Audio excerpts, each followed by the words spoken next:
आजच्या निकालाने हे स्पष्ट केलंय की संपूर्ण महाराष्ट्र हा नरेंद्र मोदीजींच्या पाठीशी आहे आणि मोदीजींनी जो नारा दिला होता एक है तो सेफ है, महाराष्ट्रातल्या सर्व समाजातल्या लोकांनी एकत्रित येऊन हा नारा यशस्वी केलेला आहे। सगळ्यांनी एकत्रित मतदान केलेलं आहे आणि विशेष आभार आमच्या लाडक्या बहिणींचे देखील आहेत की ज्यांनी आम्हाला खूप आशीर्वाद दिलेला आहे। यासोबत खऱ्या अर्थानं जो फेक नरेटिव्ह तयार करण्यात आला होता त्या फेक नरेटिव्हच्या विरोधात लढणाऱ्या ज्या वेगवेगळ्या संघटना आहेत राष्ट्रीय विचारांच्या, त्या संघटनांचा विजय आहे आणि विशेषतः जे मतांचं ध्रुवीकरण करण्याचा प्रयत्न या महाराष्ट्रामध्ये महाविकास आघाडीने केला होता त्याच्या विरोधात लोकांमध्ये जनजागृती करणारे आमचे विविध पंथांचे जे संत आहेत त्यांचा देखील हा विजय आहे की ज्यांनी महाराष्ट्राला एक ठेवलाय।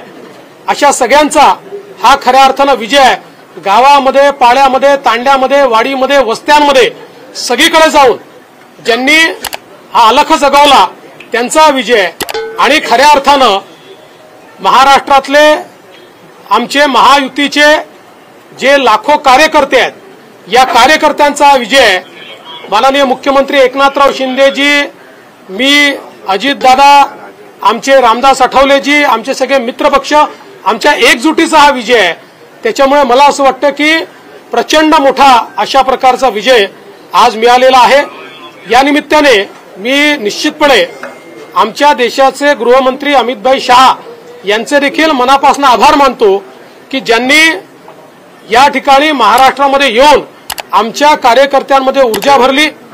आमचे राष्ट्रीय अध्यक्ष नड्डाजी असतील, आमचे राजनाथ सिंगजी असतील, नितीन गडकरीजी असतील, सगळ्या राष्ट्रीय नेतृत्वाने आम्हाला या ठिकाणी अतिशय चांगल्या प्रकारे मार्गदर्शन केलं। आमचे प्रभारी असतील या ठिकाणी आमच्या महाराष्ट्रामध्ये पियुषजी असतील, भूपेंद्रजी असतील, आमचे सगळे जेवढे या ठिकाणी आम्हाला मार्गदर्शन करत होते त्या सगळ्यांनी मला असं वाटतं की या विजयामध्ये हातभार लावलेला आहे आणि निश्चितच महाराष्ट्राच्या जनतेपुढे आम्ही नतमस्तक आहोत। याच्यापेक्षा जास्त आज या ठिकाणी काही बोलताच येत नाही। अक्षरशः साष्टांग दंडवत महाराष्ट्राच्या जनतेला, ज्या महाराष्ट्राच्या जनतेने हे प्रेम दिलेलं आहे आणि मला असं वाटतं की जो काही एक विषारी प्रचार सातत्याने झाला त्या प्रचाराला महाराष्ट्राच्या जनतेने आपल्या कृतीतून उत्तर दिलेलं आहे आणि म्हणून अशा जनतेचा मी आभार मानतो ज्यांनी ही एकी दाखवली आहे, त्यांचा मी आभार मानतो। आणि मी सांगितलं होतं की आम्ही आधुनिक अभिमन्यू आहोत, आम्ही चक्रव्यूह तोडून दाखवू। तो चक्रव्यूह तुटलेला आहे आणि महाराष्ट्र मोदीजींच्या पाठीशी खंबीरपणे उभा आहे।